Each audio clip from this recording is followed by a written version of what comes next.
You're tuned in to the DMV Hoops Podcast. The DMV Hoops Podcast is hosted by Kurt Cross. This is Jonathan Scribner, head girls basketball coach at St. John's College High School, and this is the DMV Hoops Podcast. Welcome to the DMV Hoops Podcast, your one-stop shop for all things basketball across the Washington, D.C., Maryland, and Virginia areas. Welcome to another episode of the DMV Hoops Podcast. I am Kurt Cross, your host. Right next to me is Chelsie MC. Y'all may know she is my daughter as well, and she curates a lot of the interviews we get here. We're at the Prince George's County Community College. Of course, we're at the Maryland State Private School Tournament. And if you guys are in the building during this podcast, if you're listening to the podcast, if you're familiar with why we are here, I will tell you, Marc Setrn of Capital Hoops is one of the curators of why this happens here. Marc, thank you and welcome to the podcast, sir. Always good to be back. Always good to be back. I mean, from the studio to Summer League to here, Marc Setrn is here. Marc, from the first time we had you on the podcast to now, you and I have done a whole rack of events. We've seen a whole lot of basketball, and you're behind it all. What makes this one special to you? Because this is year number 4, is that correct? That 4 on the boys' side, 3 on the girls' side, yes. What makes this one special for you? What makes this special is up until 4 years ago, Maryland was, to my knowledge, and I'm pretty confident in saying, the only state in the country that did not have a postseason tournament for private schools. I'd say probably 80% of the schools, 80% of the states in the country had one postseason tournament that both publics and privates played in. Right. And then probably 20% of states, like Virginia, had separate ones for publics and separate ones for privates. And the state of Maryland had one for publics and nothing for privates. Okay. So there was a massive, I guess, void in the marketplace, if you will. And, you know, these like DeMatha, Mount Zion, like all these schools, at the end of the WCIC championship, the IAC championship, their season would be a wrap. Maybe a couple would get invited to Alhambra back in the day, but that dissolved. That was back in the day, but yes. that dissolved 5 years ago. So, I just think it's important for these kids to have an opportunity to play for, what we call a state championship here, and that's kind of what we created. You say it's important for these student athletes. It's important for the fans. The fans want more basketball too. Because clearly you have a gym where you can put people in a gym, so they want to see this as well. Yeah, for sure. I mean, we're growing, obviously. We're a little the new kids on the block to a degree. But you look at like DC yesterday at Georgetown, tomorrow they'll be at GW. And I want to say they started this in either 11 or 12. They started the DCS AA championships. And, I mean, they've grown tenfold over the last decade. And they're packing gyms now. And, I guess that's kind of what we aspire to be 5-6 years down the line. Well, I'll tell you, that Bullets game that was here with Clinton Grace, this gym was pretty doggone full, Marc. So For sure. Marc, Summer League is coming up. You always have teams that want to play, teams that unfortunately cannot get in from time to time. What are you looking forward to in Summer League this year? Are you able even to look at that yet? I am looking at it. We got some news dropping soon. Might have a third venue in the mix this year.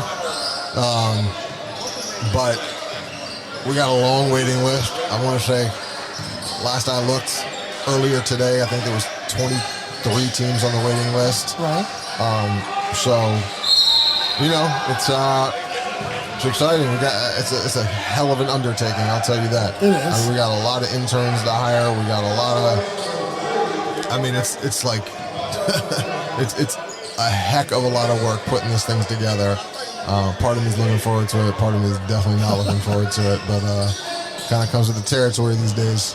Well, I heard the DMV Hoops podcast and Dynamic DJ Entertainment will return as a sponsor, so we'd like to be there. I can't wait to have you guys. Oh, my man. What you got, Chelsie? You mentioned how you feel like, or you think every other state was doing a tournament like this, not Maryland.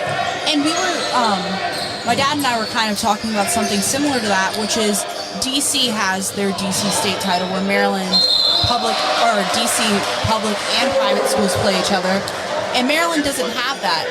I don't know if you have any insight, but why do you think that is? So that's a state association state where members and non-members are in the same. The whole state is non-members and members comprise everything. When you come to Maryland, so there's a couple tentacles to this. So in Maryland, there are approved members, which are public schools. Most private schools are considered approved non-member schools, and then there's a very small set of schools who are just not approved, and they're not eligible to play against public schools. In DC, everybody is a member. Whether you're public or private, everyone's a member, so they can all play for one state championship. Same with Delaware, same with West Virginia, same with 80% of the states in the country. This is what I was saying a minute ago. Virginia, there's a separate public and a separate private. So that's why, at DMV Live, Right. public schools in Maryland aren't allowed to play, because in Maryland there are member schools, and there are separate events for member schools versus non-member schools. Okay. So basically, if you're in a state where publics and privates play for the same state championship, then you have to play in a member event when it comes to live period. Got it, right. And if you don't fall into that category, then you're in a non-member event like DMV Live. Okay. A little complicated, but Thank you. yeah. I have a question that's been, I should have asked you this first. How well were we treated in the 2025-2026 season when it comes to hoops in the DMV? We had a hell of a season. We had overtimes, double overtimes, triple overtimes. You had a quadruple overtime in the WCAC. How would you, I don't believe in superlatives. People say, oh my God, this is the best season ever. This was one of the better seasons, though, would you say? Definitely. I mean, a lot of parity. And like McNamara, who finished, they were 9th in our tournament. They were 9th here. And they played without Prince Moody today. Just beat the number 1 team. Right, in this tournament, yeah. I mean, parity's crazy. I mean, I don't think there's any area in the country that will have, a team that's not one of the top 25 teams beating like the number 1 team. Like that's just not normal. But I think it speaks volumes of just the talent across the board in our area here. Well, I mean, last weekend we had, or on Monday actually, we had a double overtime game where St. John's team took the number 1 team in the country, took double overtime, and it was a back and forth game. It was winnable for either team, and we got treated to some great basketball. Mark, I think you curated these teams very well because, like you said, you had a team in number 1 Bullets get taken down. You had a team in Georgetown Prep that got taken down. And you've got nothing but talent out here. Keep your head on the swivel because the ball's going up and down the court all the time. Mark, I would never want to interview you without giving you your credit. And where I say your credit, I don't have to look very far any night to know what a score is from one game to the next, because your interns are out there tweeting everything all the time. I'm getting highlights, I'm getting scores. I know my wife is tired of hearing them. So like, are you kidding me? Springdale is beating blah, blah, blah. Or, Sidwell last night. Was it last night? Sidwell had a half-court shot, buzzer beater, to send their team into the championship this Sunday, and they'll be playing, who did they play? St. John's. St. John's, that's right. And St. John's on the girls' side will play Sidwell, right?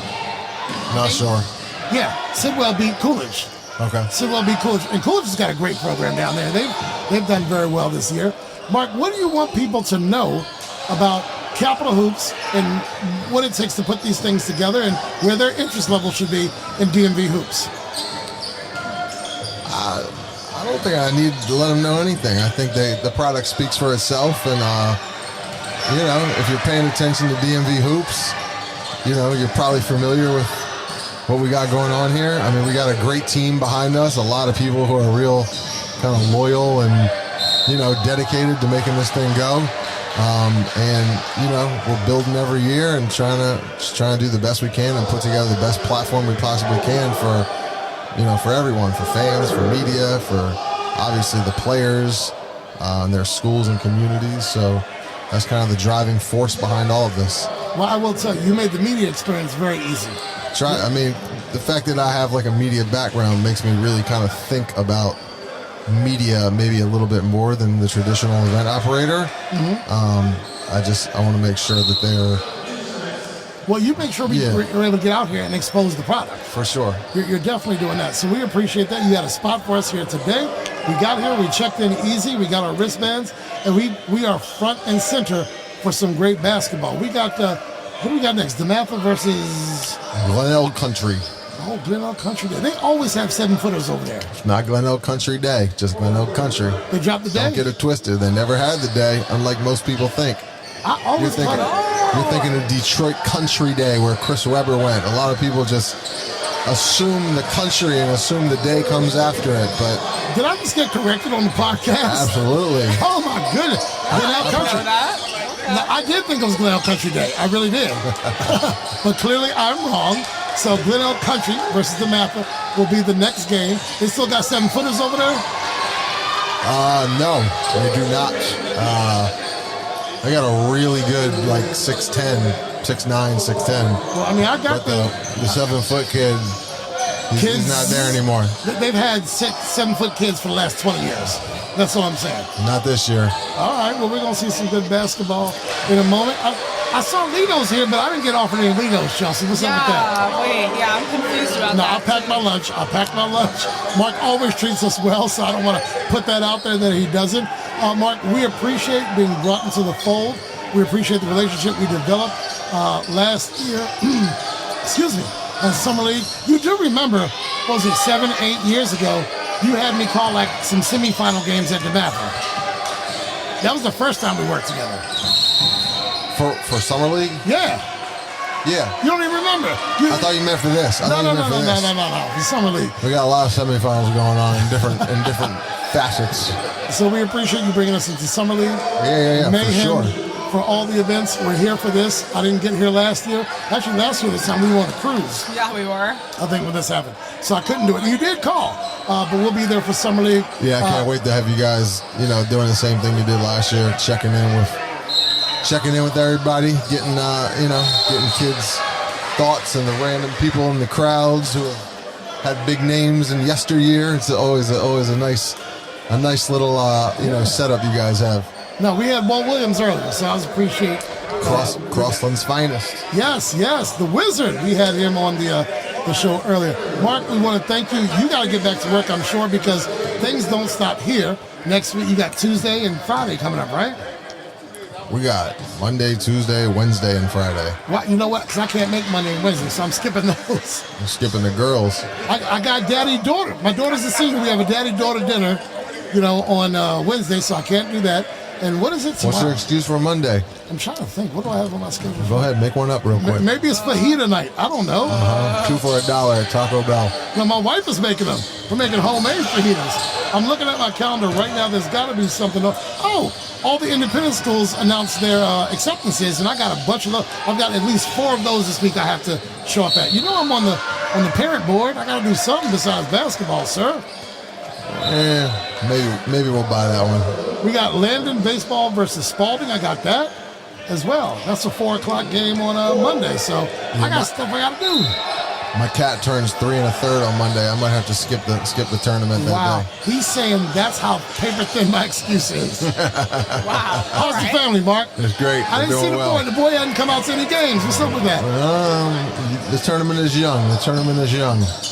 Okay. All right. Cool. Well, Mark, thank you for joining us. Thank you to your staff. Thank you for having us here at Prince George's County Community College. It's a great product on the floor. These student athletes are pouring their all into it, and we appreciate being here, sir. No, thank you guys. Really appreciate when you guys show up and give the spotlight out to to the basketball world out here in the DMV. So thank you. Yes, sir. You're tuned in to the DMV Hoops Podcast. Thanks for listening.